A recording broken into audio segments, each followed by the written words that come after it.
Whenever we go to the website, a web page gets loaded, and that web page is usually made up of HTML and CSS. You might use React or any other framework for building that particular front end, but all the magic happens in the back end. So all these front end technologies are there, right? They communicate with something called as backend API, and that API exists so that we can exchange the data between whatever the user types and whatever present in the database. So that's why front end always requires one API, and that API is called as backend API, which can be built using any kind of technology. But in this video, we are going to talk about Node.js API. So what are the components of API? Components of API includes a router and controller, then probably database model if you require it.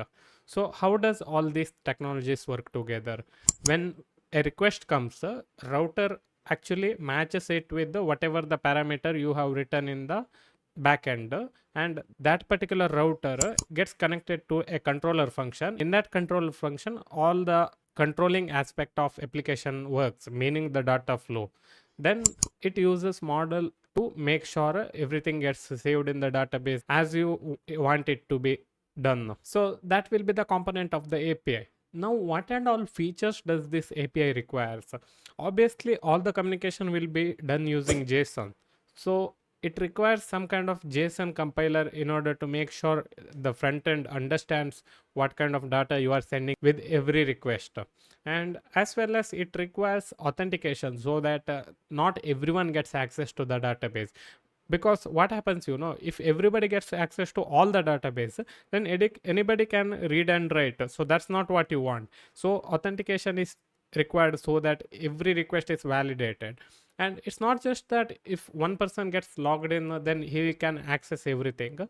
You require something called as authorization also. So authorization makes sure all the data is accessible to the any person who actually has permission to it or not. For example, admin will have access to all the kind of data, and users will have only access to the data which they might create.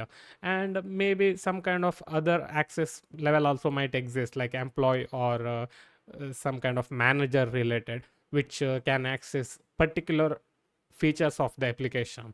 So all these things make sure a backend API works fine. Now you might be wondering, so front end always can make sure all the authentication and all will be proper, but the thing is in the back end also you need to make sure authentication exists, and most people don't do this, that they don't limit whatever the front end can send. Example, imagine you are having website, and you have one front end and you have back end API for it.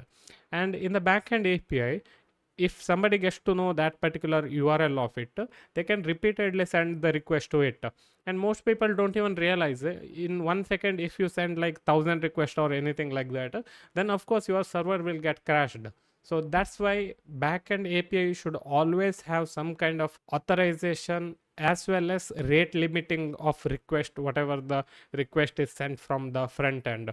It's not like you can send 1,000 requests at the moment. Front end application won't allow it, but if they get to know whatever the API URL you are using in your front end application, that time in the back end it will be mess up situation, and it's very bad security issue. So now to the main question, do you really have to learn backend API?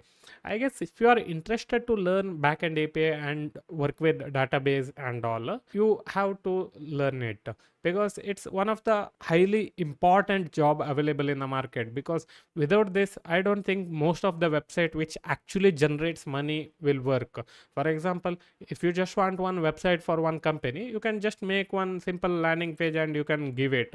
But imagine some kind of authentication and some kind of booking and payment required for one website, then obviously there should be a backend developer in it, especially Node.js backend developer if their backend is using Node.js.